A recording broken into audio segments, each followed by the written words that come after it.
6:51 p.m. So we're back to 6I. I read it before. You want me to read it again? Sure. Okay. 6I, acknowledgement of conflict of interest policy BBFA legal and local concerning an application for appraised value limitation on qualified property from Mockingbird Solar Center, LLC. Good evening, Board of Trustees. Ms. Stewart, thank you so much for having us here again this evening. My name is Kelly Long with Cal Youngblood and Taylor. And here tonight we have Mr. Jordan Shantz and Mr. Jake Almquist with Mockingbird Solar Center, LLC. And so before we go into discussing the details of the application, the acknowledgement of the conflict of interest is a process that we go through every time we gather together to discuss the Chapter 313 application for agreement. And this is an administrative piece that we take care of just in case the project ever gets selected to be audited by the state auditor's office, and it is a recommendation by the auditor. And so conflict of interest entails whether a board member has an interest in the company, meaning you have financial interest, so your ownership, etc., or if you are leasing land to the applicant for this project. And so here tonight you have the acknowledgement of the conflict of interest document, and what we'll do is we'll just take one of those copies and we'll pass it down the line. We'll start with Ms. Preston, and you can initial whether you have a disclosure to be made or if there is no conflict, and then we'll also verbally acknowledge whether or not there's a conflict. I have no conflict. Thank you, Ms. Preston. No conflict. Thank you, Ms. Trammell. No conflict. Thank you, Mr. Martin. No conflict. Thank you, Ms. Daughtry. No conflict. Thank you, Mr. Holmes. No conflict. Thank you, Mr. Exum. No conflict. Thank you, Mr. Sanders. And so this document, after you've initialed it, it will be kept with the board meeting minutes.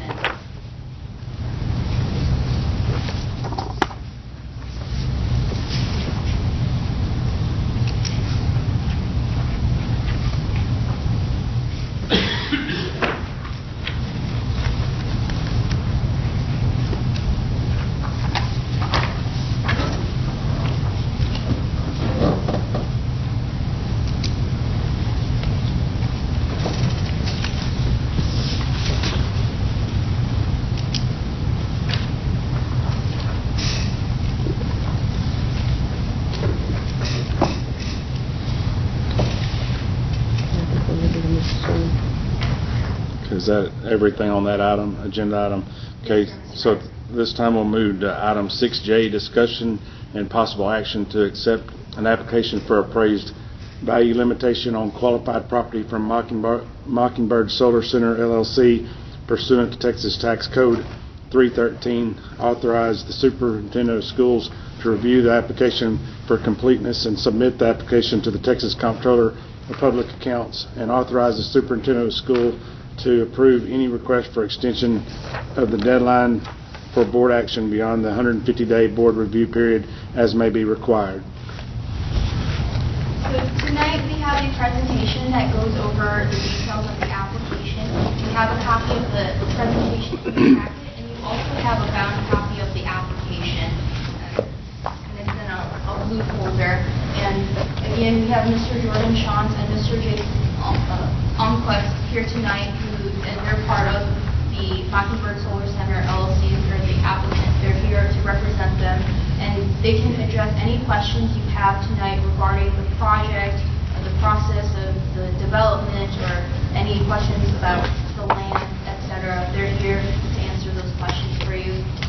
Well, without further ado, I'll go over the key details that are listed in the application itself. And so this is where the project will be, and this is the location, and this is the entire portion of the project. This left panel here is what is in Chisholm ISD, and this right panel here is what is in North Lamar ISD. And so just showing the North Lamar portion is right here. And then this is a layout of the panels themselves. And so if you have any questions regarding this, certainly they can address those questions regarding the land. Does anybody have any questions regarding the layout?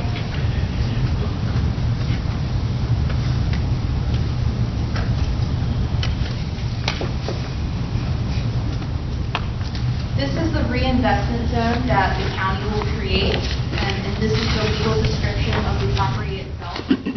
They are in the process of working with the county to get that reinvestment zone created, which is where the project will lie. With the project overview, this is a proposed solar electric generating facility with a 120 megawatt capacity. The proposed total investment is $120 million. They plan to start construction in March 1 of 2022, so 2 years from now.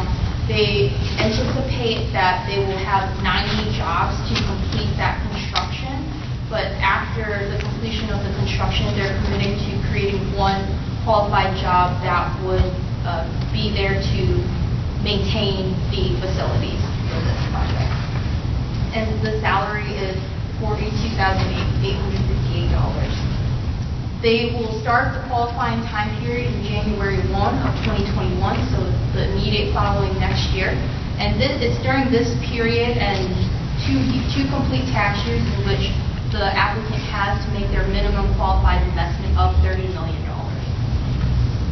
And then the value limitation period will start right after the qualifying time period ends. It'll start in January 1 of 2023, at which the appraised value limitation will be limited to $30 million. So this is just another schematic of the timeline. Again, the qualifying time period will start in January 1 of 2021 and it'll end at the end of 2022. So we would anticipate board approval at the end of this year, so in December, at your December regular board meeting. We would hope to have this process finalized. And then in March of 2022, that's when construction will begin with the 90 full-time construction jobs. And then your value limitation period will start immediately after in January 1 of 2023. So starting in 2023, that's when the project will be valued at $30 million.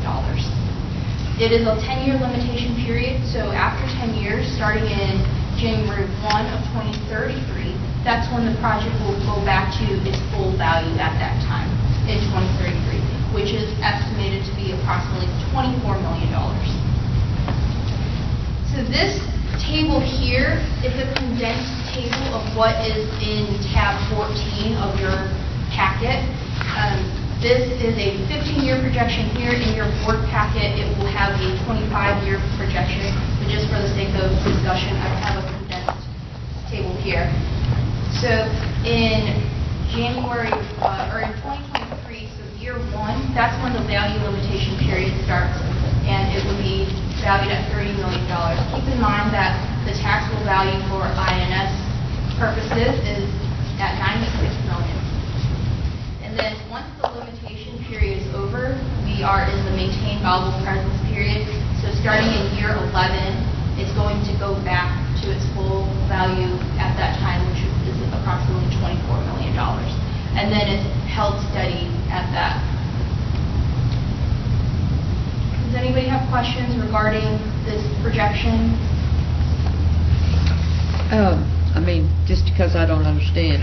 They start out at 96 million and they come down to 24 million?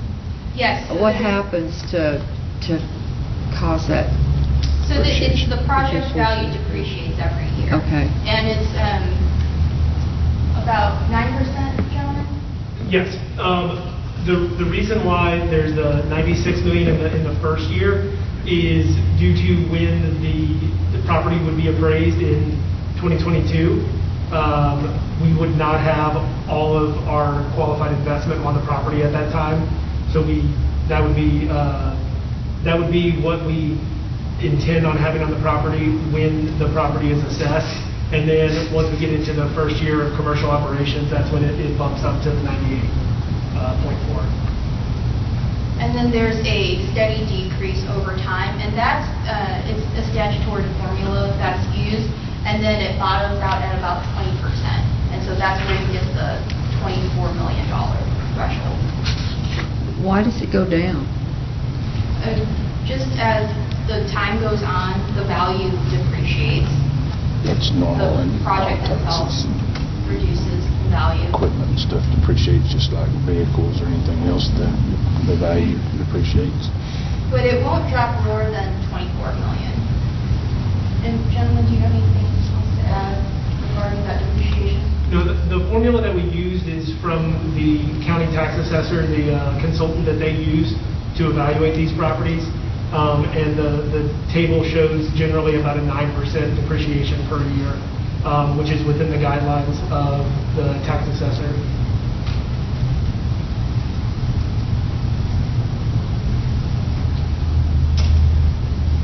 So as we mentioned earlier, the applicant is committing to creating one job.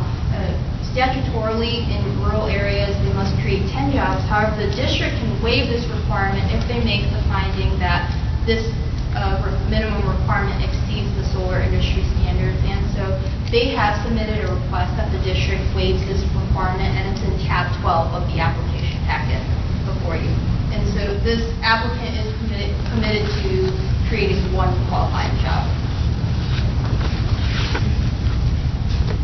Would Now that be like one person, like would be overseeing? Would that be the job? That's Yes, it would be for the maintenance and operations of the solar facility. And that would be one person. Yes, because this is a project that is in two school districts, with about 70% being in Chisholm, we've templated 3 full-time jobs for the maintenance and operations of the facility. So we've essentially split that between Chisholm would have 2 jobs, and then North Lamar would have 1 job,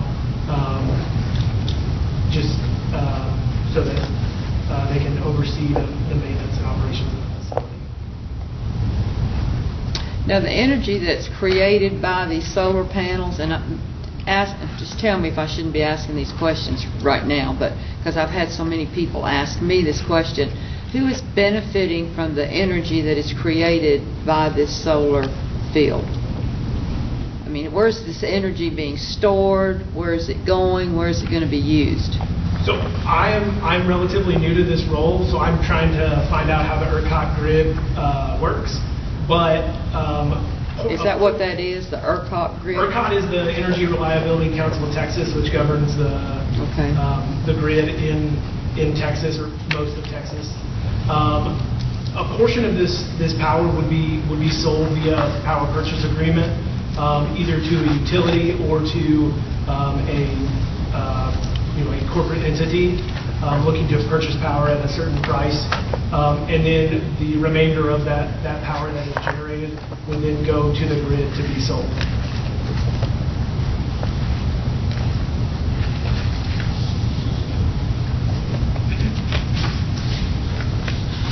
So the next piece we have is the pilot payments, or payments in lieu of taxation, also known as supplemental payments. And as we had discussed at the last board meeting, this is a way for the parties or for the applicant to share a portion of its net tax savings with the school district. And supplemental payments are not subject to recapture, so what you get from your supplemental payments, you get to keep, and you get to use it at your discretion for the district. The limit on it is $100 per 88 per year. So just for illustrative purposes, depending on the applicant's tax savings, you may receive supplemental payments up to 15 years. So that's 2 years during the qualifying time period, 10 years during the value limitation period, and 3 years after the value limitation period ends. So just as for a calculation, the average daily attendance is 2,312.012, and then if we multiply that by 100 and then round it to the nearest whole number, it ends up being $231,220. And so then over the course of 15 years, or the term of the agreement, it is roughly $3.5 million that we're looking at. But again, this is dependent on their tax savings as well. And so that is information that we'll have once we've conducted the school finance projection. does that get reassessed yearly? Like if your ADA goes up a year, down a year, will that up a Yes, year? ma'am. So it's not like you see that stay and that stays that same way, it's all fluid. So that's a great question, and depending on what you anticipate or your ADA trend, and we'll have the school finance consultants look at your historical trend. If you anticipate growth, then you can choose to have your ADA float as the year floats. And so if you see an increase, you're going to see an increase in that supplemental payment. You can also choose to lock in your ADA and capture it at this point in time if you anticipate any decline or steady decline.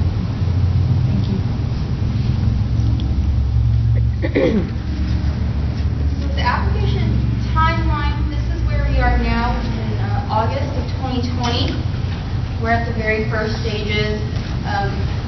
October is about the midpoint, and in October we will anticipate that the comptroller will have issued their completeness letter, meaning that they have reviewed the application and they don't have any more questions or they don't need any additional information from the applicant. And at that time, they will conduct their economic impact analysis study. So they'll determine whether or not this project is economically viable for the state of Texas. In conjunction with that, we'll have the school finance consultants prepare their school finance projections to see how this project impacts the district. And then after we receive those two key pieces of data, we will then enter into the negotiation phase and negotiate the terms of the contract. And then we'll have a lot of communication with Ms. Stewart during that process, and we'll go over all of the numbers with her as well, and she'll be able to share that information with you, or we can come out and have the school finance consultants come out as well. And so once the comptroller approves the negotiated terms, we will then come back in December and then have the board consider the agreement and enter into a formal agreement. Just some practical considerations for today. Keep in mind that here tonight we're not entering into any formal commitment or agreement. We're just saying, yes, we want to do our due diligence and see how this impacts the state of Texas and how this impacts our school district. You're not going to make any decision until we have those two key pieces of information, which are the comptroller's economic impact analysis as well as the school finance projections. The company must hold the school district harmless for any M&O revenue lost as a result of the agreement. And so the school finance consultants will run side-by-side comparisons every year to determine whether or not there's any M&O loss to the district as a result of the agreement. And if there is a negative number, then the company will make up for that. So they'll write a check to the district. And this hold harmless payment is also not subject to recapture. And then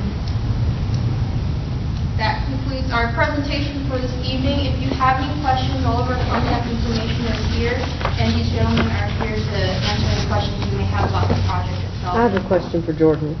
When I met with you earlier, you said that 60% was in Chisholm ISD and 40% was in Northmore ISD, but then I just heard you say that 70% was in Chisholm. So what is the correct percentage? In terms of land covered or the reinvestment zone, 60% of the land is in Chisholm, 40% is in North Lamar. However, when it comes to the megawatts that we'll be placing on the farm itself, it'll be 70% in Chisholm and 30% in North Lamar. And for our calculations for megawatts, it's around $1 million per megawatt of installed capacity.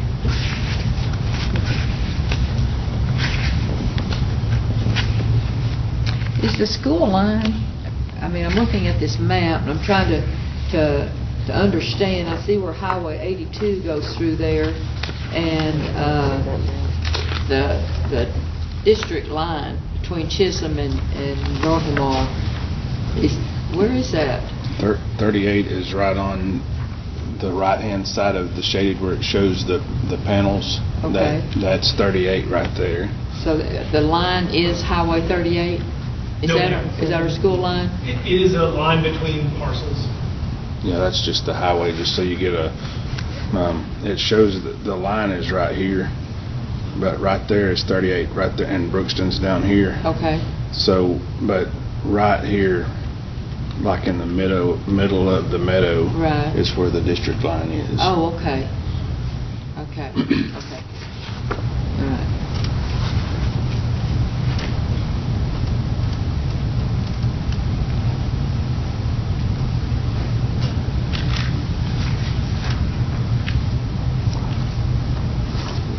Does anyone have any other questions? Alicia? Christie? Joel? Bo? Red? You have any other questions? No, I'm good, thank you. I see the yellow on the sheet is the school district lines. I'm just now seeing that coded color code. You want to share about the company a little bit? Yes.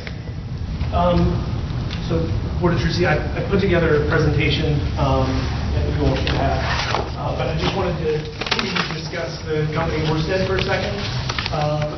We are a developer of renewable energy products, and most of our portfolio is in Texas. So we have 5 wind farms that we operate in Texas, as well as a large solar and storage facility out in the west, the Permian Energy Center.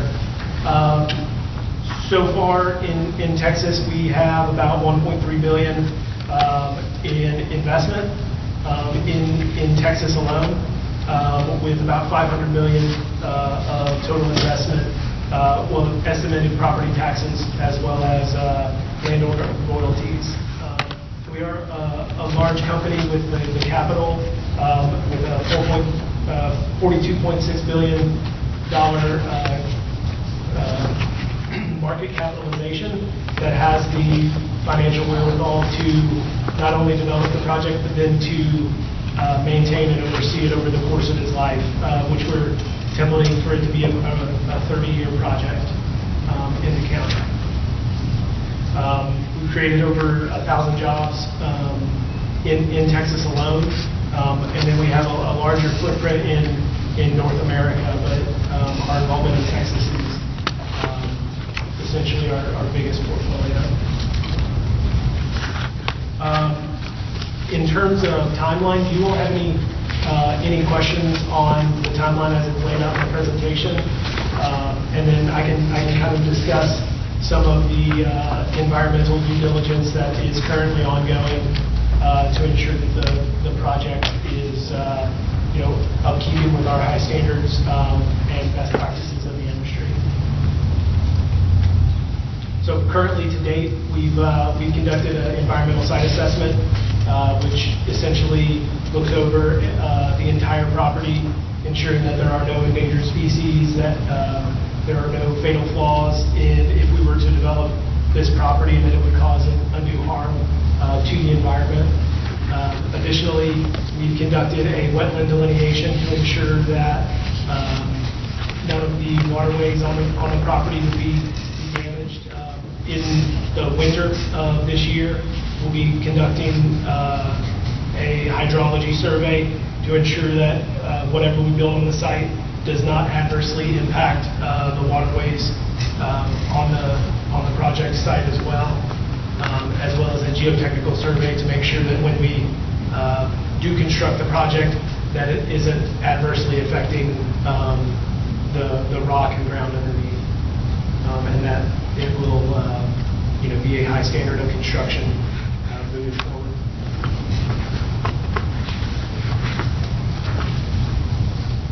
We work with local governments and school districts. One of the big benefits of a 313 application is that the school district benefits go directly to them and they aren't subject to recapture, so that it does add value to the district. And other than that, really pending your questions, or if you all need any additional clarification.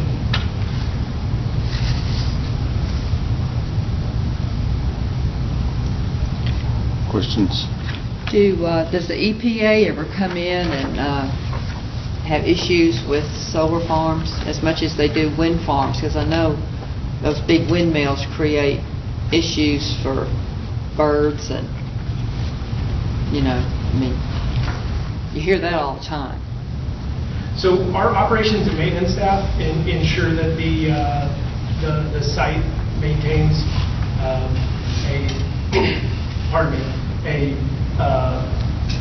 fully functioning. We use tier 1 suppliers for our solar panels to ensure that they maintain their integrity throughout the life of the project.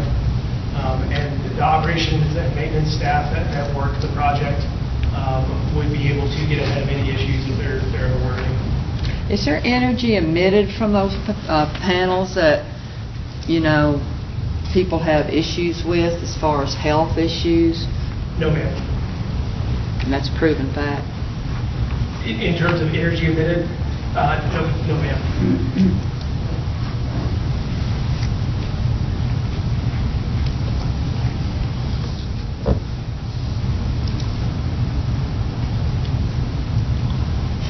Joel and Bo, y'all have anything?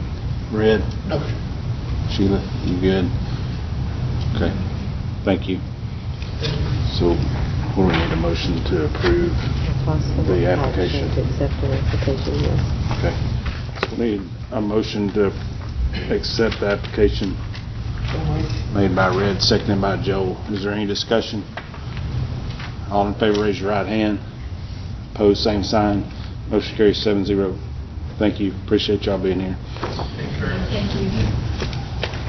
Executive session. Okay, at this time, at 7:18, we'll move to item 8, executive session. The board will conduct a closed meeting in accordance with Texas Open Meetings Act, Texas Government Code Chapter 551, subchapters D and E, Texas Government Code Section 551.074, personnel matters.